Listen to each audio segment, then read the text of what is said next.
ಆಳ್ವಾಸ್ ನುಡಿಸಿರಿ ಆಳ್ವಾಸ್ ಶಿಕ್ಷಣ ಸಂಸ್ಥೆಯಲ್ಲಿ 22,000 ಇವತ್ತು 22ನೇ ತಾರೀಕಲ್ಲಿ ಕನ್ನಡ ಮಾಧ್ಯಮಕ್ಕೆ ಅವರು ಒತ್ತು ಕೊಡೋದಕ್ಕೋಸ್ಕರವಾಗಿ ಅವರು ಕನ್ನಡ ಮಾಧ್ಯಮದ ವಿದ್ಯಾರ್ಥಿಗಳಿಗೆ 6ನೇ ಕ್ಲಾಸ್ನಿಂದ ಪ್ರವೇಶವನ್ನು ಪಡೆದು ಸುಮಾರು 150 ವಿದ್ಯಾರ್ಥಿಗಳಲ್ಲಿ ಓದ್ತಾರೆ.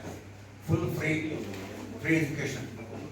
ಆ ಹುಡುಗರನ್ನ ಎಷ್ಟು ಮಟ್ಟಿಗೆ ತಯಾರು ಮಾಡ್ತಾ ಇದ್ದಾರೆ ಅಂತಂದರೆ ಇಂಗ್ಲೀಷ್ ಮೀಡಿಯಂ ಶಾಲೆಗಳಿಗೆ ಸಮಾನವಾಗಿ ರಿಸಲ್ಟ್ ನೋಡ್ಕೊತಾ ಇದ್ದಾರೆ.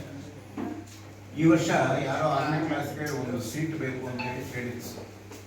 ಅದಕ್ಕೆ ಫೋನ್ ಮಾಡಿದೆ. ಅವರು ಉತ್ತರ ನನ್ನ ನಿಜವಾದ ಕೂಡ ತಂದು ಬಡಿಸ್ತದ್ದು ಏನು ಅಂದರೆ 22,000 ಜನ ಅಪ್ಲಿಕೇಶನ್ ಹಾಕ್ಕೊಂಡಿದ್ದಾರೆ ಕನ್ನಡ ಮಾಧ್ಯಮಕ್ಕೆ ಥ್ರೂಔಟ್ ಕರ್ನಾಟಕ. 22,000 ಜನ ಚಿಲ್ಲರೆ. ಸರ್ ನಾನು 22,000 ಜನ ಹಾಕ್ಕೊಂಡಿದ್ದಾರೆ, ಕಷ್ಟ ಆಗ್ತಾ ಇದೆ ನನಗೆ, ಯಾಕಂದರೆ ಪೂರ್ಣ ಉಚಿತವಾಗಿ ಕೊಡ್ತಾ ಇದ್ದಾರೆ ಅಂತ ಅಂದಮೇಲೆ ನಾನು ಹೇಳಿದೆ, ಯಾಕೆ ಉಚಿತವಾಗಿ ಕೊಡ್ತೀನಿ, ಸ್ವಲ್ಪ ಚಾರ್ಜ್ ಮಾಡಿ ಅಂತ. ಅದ್ರ ಜೊತೆಗೆ 75,000 ರೂಪಾಯಿ 50% ಏನು ಡೊನೇಷನ್ ಮೇಲೆ 50%ಗೆ ಏನು ಕೊಡ್ತಾ ಇದ್ದಾರೆ ಇಂಗ್ಲೀಷ್ ಮೀಡಿಯಮ್ನಲ್ಲಿ, ಅದರಲ್ಲಿ 50%ಗೆ ಕನ್ನಡ ಮೀಡಿಯಮ್ಗೆ ಅಡ್ಮಿಟ್ ಮಾಡ್ತಾರೆ. ಅದಕ್ಕೂ ವಿಪರೀತ ರಶ್ ಅಂತ ಏನು ಮಾಡೋದು ಅಂತ ಗೊತ್ತಾಗ್ತಾ ಇಲ್ಲ. ಅಂದರೆ 22,000 ಜನ ಪೇರೆಂಟ್ಸು ತಮ್ಮ ಮಕ್ಕಳನ್ನ ಕನ್ನಡ ಶಾಲೆಗೆ ಕಳಿಸ್ತೀವಿ ಅಂತ ಹೇಳಿದ್ರೆ ಸರ್ಕಾರ ಈ ಯೋಚನೆ ಮಾಡ್ತಾ ಇದೆ ಇಂಗ್ಲೀಷ್ ಮೀಡಿಯಂ ಗೊತ್ತಾಗಲಿ ಕನ್ನಡ ಶಾಲೆಗಳಿಗೆ.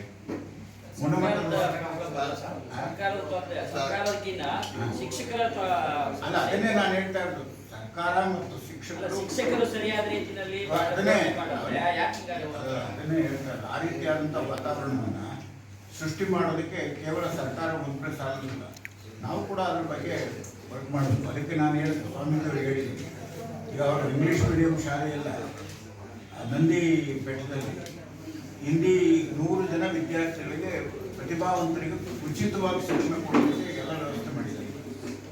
100 ಜನ ಮಕ್ಕಳಿಗೆ ಅದನ್ನು 3 ಜಿಲ್ಲೆಗಳಿಗೆ ಮಾತ್ರ ವಿಸ್ತರಿಸಿದ್ದಾರೆ.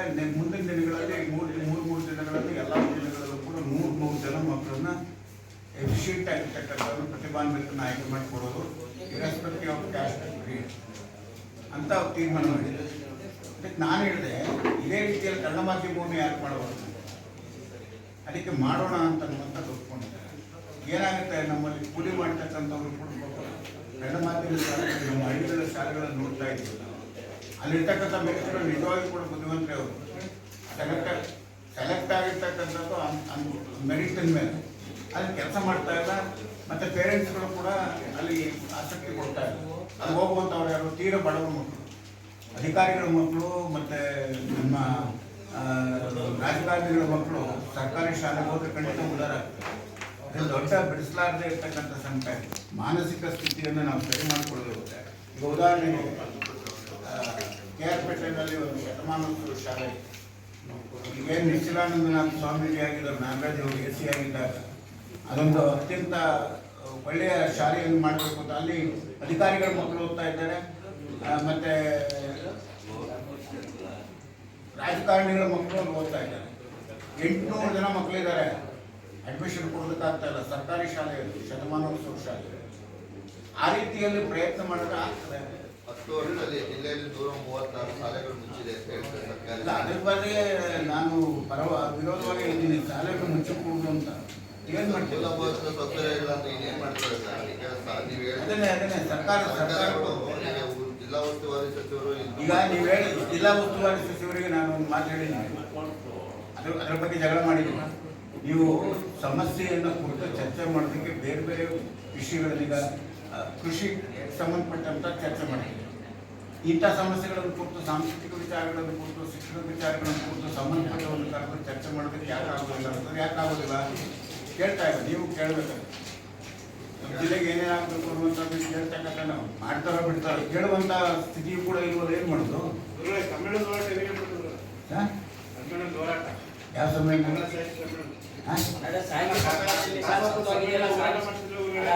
ಈಗ ಸಾಹಿತ್ಯ ಸಮ್ಮೇಳನ ಮಾಡೋದಕ್ಕೆ ಯಾರ್ದು ಅಡ್ಡಿ ಇಲ್ಲ.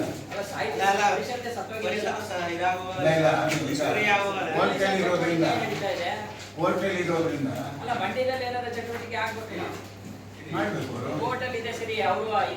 ಕೋರ್ಟಲ್ಲಿ ಚಟುವಟಿಕೆ ಮಾಡಬಾರ್ದು.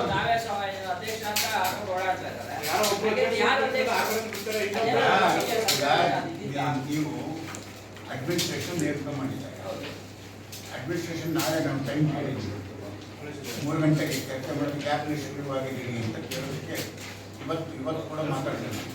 ಸೋಮವಾರ ಮಧ್ಯಾಹ್ನ 3 ಗಂಟೆಗೆ ನಮ್ಮ ಟೈಮ್ ಮಾತಾಡಬೇಕು ಅಂತ ಕೇಳಿದ್ವಿ. ಸರ್ಕಾರ ಅವರು ನೇಮಿಸಿದೆ, ಅವ್ರ ಕರ್ತವ್ಯಗಳಿಗೆ ಯಾರು ಅಡ್ಡಿಪಡಿಸಿಲ್ಲ. ಅವರು ಮಾಡಬೇಕಾಗಿತ್ತು, ಮಾಡಿಲ್ಲ. ಈಗ ಯಾಕೆ ಮಾಡಿಲ್ಲ ಅಂತ ಕೇಳೋದಕ್ಕೆ ಸೋಮವಾರ ಹೋಗ್ತಾ ಇದ್ದೀವಿ. ಅನಂತರ ಬಂದು ಸರ್ಕಾರ ಅಥವಾ ಜಿಲ್ಲಾಡಳಿತ ಅಟೆಕ್ಟ್ ಮಾಡ್ತಾ ಇದ್ದಾರೆ ಅನ್ನೋದು ಒಂದಿದೆ. ಅಲ್ಲಿ ಅದು ಕ್ರೀಡಾ ಸಮುಚ್ಚಯ ಕ್ರೀಡಾ ಇದಕ್ಕೆ ಜಾಗಕ್ಕೆ ಮೀಸಲಿಟ್ಟಿದೆ. ಈಗ ಅಲ್ಲಿ ಮಾಡೋದ್ರಿಂದ ಕ್ರೀಡೆಗಳಿಗೆ ಉತ್ತೇಜನ ಏನು ಸಿಗುತ್ತೆ? ಅಲ್ಲ, ಈಗ ನಾನು ಏನಾಗ್ತದೆ, ಇವೆಲ್ಲ ಬಹಳ ಸಮಸ್ಯೆಗಳು. DC ಅವರಿಗೆ ಒಂದು ಮಾತು ಸ್ಪಷ್ಟವಾಗಿ ಹೇಳಿದೆ, ದೂರ ಆದರೂ ಚಿಂತೆ ಇಲ್ಲ, 1 ಎಕರೆ 1.5 ಎಕರೆಯೋ ಇಲ್ಲ ಸ್ಥಳ ಹುಡುಕಿ, ಅಲ್ಲಿ ಭವನವನ್ನು ಕಟ್ಟಿ, ಅಲ್ಲೊಂದು ರೈಟರ್ಸ್ ಹೋಮ್ ಅಂತ ಮಾಡಿ, ನಾಳೆ ಹತ್ರ ಆಗ್ತದೆ ಅನ್ನೋ ಮಾತನ್ನು ಹೇಳಿದೆ. ಈಗ ಅದು ಮಾಡಿದ್ದಾರೆ. ಅದನ್ನು ಬೇಡ ಅಂತ ಹೇಳಿದ್ರೆ ಸಾಹಿತ್ಯ ಪರಿಷತ್ನವ್ರು ಏನು ಪರವಾಗಿದ್ದಾರೋ, ವಕಾಲತ್ತು ವಹಿಸ್ಕೊಂಡಿದ್ದಾರೋ, ಅವರು ಸಾಹಿತ್ಯ ಪರಿಷತ್ ಭವನ ಕಟ್ಟಲಿಕ್ಕೆ ಕನ್ನಡ ಭವನ ಕಟ್ಟಲಿಕ್ಕೆ ವಿರೋಧ ಮಾಡಿದ್ದಾರೆ. ಈಗ ಅಲ್ಲಿ ಕಾರ್ಗಳು ನಿಲ್ಲಿಸ್ಕೊಳ್ಳೋಕ್ಕೆ ಸ್ಥಳ ಇಲ್ಲ. ಏನು ಮಾಡ್ತೀವಿ? ಸ್ಥಳ ಇಲ್ಲ. ಅವತ್ತು ಉದ್ಘಾಟನೆಗೆ ಹೋಗುವ ಕಾರ್ ಅಲ್ಲೇ ಕರೆದಿಲ್ಲ. ಈಗ ನೋಡಿ, ಕನ್ನಡ ಭವನ ಇದೆಯಲ್ಲ, ಅಲ್ಲ ಗಾಂಧಿ ಭವನ ಇದೆಯಲ್ಲ, ನೀವೆಲ್ಲ ನೋಡ್ಬೇಕು, ಬರಬೇಕು ಅಂತ ಇವತ್ತು ವಿಚಾರ ಸಂಕಿರಣ ನಡೀತಾ ಇದೆ. ಗಾಂಧಿ ಭವನ 1.5 ವರ್ಷದಿಂದ ಬೀಗ ಹಾಕಿತ್ತು. ಸೊಗಸಾದಂಥ ಒಂದು ಭವನ ಇದೆ, ಸೊಗಸಾದಂಥ ಭವನ ಇದೆ. ಅಲ್ಲಿ ಓಪನ್ ಮಾಡದೆ ಕುಳಿತಿದ್ದಾರೆ 1.5 ವರ್ಷದಿಂದ. ಕೊನೆಗೆ ನಾನು ಆ ಭವನವನ್ನು ನೀವು ಓಪನ್ ಮಾಡಬೇಕು, ಇದೆಲ್ಲ ಬೀಗ ಹೊಡೆದು ಒಳಗಡೆ ಹೋಗಿ ವಿಚಾರ ಸಂಕಿರಣ ಮಾಡ್ತೀವಿ ಅಂತ ನಡೀತಾ ಇದೆ. ಅಪ್ಪಾದೇವಿ ವಿಶ್ವವಿದ್ಯಾಲಯ ನಿನ್ನೆ ಮತ್ತು ಇವತ್ತು ಗಾಂಧಿ ವಿಚಾರ ಸಂಕಿರಣ ನಡೀತಾ ಇದೆ. ಸೊಗಸಾಗಿದೆ, ಬಿಲ್ಡಿಂಗ್ ಕಟ್ಟಿಬಿಟ್ಟಿದ್ದಾರೆ. ನೋಡ್ಕೊಳ್ಳೋರು ಯಾರು ವಹಿಸಬೇಕು ಅನ್ನುವಂಥ ಸಮಸ್ಯೆ ಶುರುವಾಗಿದೆ. ಇಲ್ಲೇ ಇದ್ದಲ್ಲ ಸರ್, ಕಟ್ಟಡ ಕಟ್ಟಬೇಕು ಅಂತ ಹೇಳಿದ್ರೆ ಇಲ್ಲಿ ಸಾಕ್ಷರ ಜ್ಯೋತಿ ಇದ್ದಲ್ಲ ಕಟ್ಟಡ, ಏನ್ ನಡೀತಾ ಇದೆ ಚಟುವಟಿಕೆ? ಅಲ್ಲ, ಅದು ಬೇಡ. ಈಗ ಅಲ್ಲಿ ಹೋಗಿ ಅಲ್ಲಿ ಎಲ್ಲಾನು ನಗರದಲ್ಲೇ ಬೇಡ ಅಂತಲ್ಲ, ನಾನು ಹೇಳ್ತಾ ಗಾಂಧಿ ಭವನ ಅಂತ ಕಟ್ಟಿದಾಗ ತುಂಬ ಸೊಗಸಾಗಿದೆ, ಉಪಯೋಗಿಸ್ಕೊಳ್ತಕ್ಕಂಥ ಸ್ಥಿತಿ ಬೇಕಷ್ಟೇ ನಮಗೆ. ನಾನು ಹೇಳಿದೆ ಮೊನ್ನೆ DC ಅವರಿಗೆ, ಪ್ರತಿ ತಿಂಗಳು 12 ಕಾರ್ಯಕ್ರಮಗಳನ್ನು ನಾವು ನಡೆಸ್ಕೊಡ್ತೇವೆ ಕರ್ನಾಟಕ ಸಂಘದಿಂದ. ಒಳಗಡೆ ಹೋಗದವರು ಯಾರು ಒಳಗಡೆ ಹೋಗದವ್ರು ಏನಾಗುತ್ತೆ, ಅದನ್ನು ಯೂನಿವರ್ಸಿಟಿಗೆ ಜವಾಬ್ದಾರಿ ಕೊಡಿ. ಯೂನಿವರ್ಸಿಟಿಯವರು ಅವ್ರು ಉಪಯೋಗಿಸ್ತಾ ಇರ್ತಾರೆ, ಕಸ ಗುಡಿಸೋರ ಗತಿ ಇಲ್ಲ. 3 ಕೋಟಿ ರೂಪಾಯಿ ಬಿಲ್ಡಿಂಗ್ ಕಟ್ಟಿದ್ದಾರೆ, ಸೊಗಸಾಗಿರ್ತಕ್ಕಂಥ ಬಿಲ್ಡಿಂಗ್. ಮಂಡ್ಯದಲ್ಲೂ ಅಂಥದ್ದು ಒಂದು ಬಿಲ್ಡಿಂಗ್ ಇಲ್ಲ, ನೀವು ಹೋಗಿ ನೋಡ್ಬೇಕು ಅದನ್ನು. ಅದಕ್ಕೆ ಈಗ ಒತ್ತಾಯ ಮಾಡ್ತಾ ಇದ್ದೀನಿ ನಾನು ಒಂದ್ಸರಿ ಎಲ್ಲರೂ ಸೇರ್ಕೊಂಡು ಅದಕ್ಕೆ ಏನೇನು ವ್ಯವಸ್ಥೆ ಮಾಡಬೇಕು ಅದನ್ನು ಮಾಡಿ. 1-2 ತಿಂಗಳು 1 ವರ್ಷ ಕಳೆದ್ರೆ ಈ CTC ಕ್ಯಾಂಪ್ ಕ್ರಿಯೇಟ್ನವ್ರು ಇರ್ತಾರಲ್ಲ, ಕ್ಯಾಂಪ್ಗಳು ಅವೆಲ್ಲ ನಡೀತವೆ. ಅವ್ರಿಗೆಲ್ಲ ಒಂದು ಉತ್ತಮವಾದಂಥ ಸ್ಥಳ ಆಗಿದೆ. ಆ ರೆವಿನ್ಯೂನು ಕೂಡ ರೈಸ್ ಆಗುತ್ತೆ, ರೆವಿನ್ಯೂ ಕೂಡ ಬರ್ತದೆ. ಅಲ್ಲಿವರೆಗೆ ಕಾಯಬೇಕು. ಅದಕ್ಕೆ ಕಡಿಮೆ ನೋಡೋರು ಯಾರು? 21 ಲಕ್ಷ ರೂಪಾಯಿ ಬಂದಿದ್ದು ನಿಂದಕ್ಕೆ ಹೋಗಿದೆ. ಆ 21 ಲಕ್ಷ ರೂಪಾಯಿ ಇನ್ನೂ ಕೊಟ್ಟಿಲ್ಲ ನಿರ್ಮಿತಿ ಕೇಂದ್ರಕ್ಕೆ. ಅವ್ರು ಕೀ ಹ್ಯಾಂಡ್ ಓವರ್ ಮಾಡಿಲ್ಲ. ಇನ್ನೂ ಕೂಡ ಒಂದಿಷ್ಟು ಬಲವಂತದಲ್ಲಿ ಗಾಂಧಿ ಫೋಟೋಗಳನ್ನೆಲ್ಲ ಈ ಬಲವಂತದಲ್ಲಿ ಹಾಕಿದ್ದಾರೆ. ಗಾಂಧಿ ಸ್ಟ್ಯಾಚ್ಯೂ ಬರಬೇಕಾಗಿದೆ.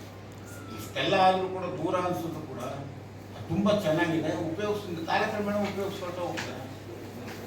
ಅದು ಏನಾಗುತ್ತೆ, ಯಾವುದೋ ಒಂದು ಯೋಜನೆ ಮಾಡ್ತಾರೆ ನಮ್ಮ ಸರ್ಕಾರದ. ಆಮೇಲೆ ಒಂದು ತಿಳ್ಕೊಳ್ಳಿ, ಎಲ್ಲ ಸಮಸ್ಯೆಗಳಿಗೂ ಪರಿಹಾರ ಇದೆ. ಸಂಬಂಧಪಟ್ಟಂಥ ಮಂತ್ರಿಗಳು, ಸಂಬಂಧಪಟ್ಟಂಥ ಶಾಸಕರು ಒಂದು 10 ನಿಮಿಷ ಕುರಿತು ಸಂಬಂಧಪಟ್ಟವ್ರ ಜೊತೆ ಚರ್ಚೆ ಮಾಡಿದ್ರೆ ಎಲ್ಲ ಬಗೆಹರಿಯುತ್ತೆ. ಎಲ್ಲಿರ್ತಾರೆ ಮಂತ್ರಿಗಳು, MLAಗಳು ಇರ್ತಾರೆ. 500 ಜನ ದಂಡು ಕಟ್ಟಿಕೊಂಡು ಬರ್ತಾರೆ. ಯಾರು ಕೇಳ್ತಾರೆ? 500 ಜನ ಯಾವಾಗಲೂ ಜೊತೆಯಲ್ಲಿ ಇರ್ತಾರೆ. ಎಲ್ಲಿ ಯೋಚನೆ ಮಾಡೋದಕ್ಕೆ ಅನುಕೂಲ ಆಗುತ್ತೆ ಅವ್ರಿಗೆ? ಚರ್ಚೆ ಮಾಡಬೇಕು. ಅವರು ಎಲ್ಲ ಸಮಸ್ಯೆಗಳು ಪರಿಹಾರ ಆಗುತ್ತೆ. ಮಂಡ್ಯ ಜಿಲ್ಲೆಯಲ್ಲಿ ನಾವು ಎತ್ತಾ ಇರ್ತಕ್ಕಂಥ ಎಲ್ಲ ಸಮಸ್ಯೆಗಳನ್ನ ಪರಿಹರಿಸೋದಕ್ಕೆ ಸಾಧ್ಯ ಇಲ್ಲ. ಒಂದೊಂದಾಗಿ ಮಾಡಬೇಕು, ಎಲ್ಲರೂ ಒಟ್ಟಿಗೆ ಆಗೋದಿಲ್ಲ.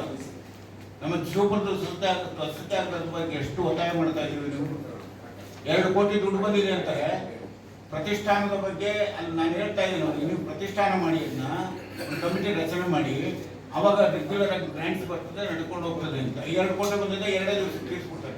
2 ಕೋಟಿ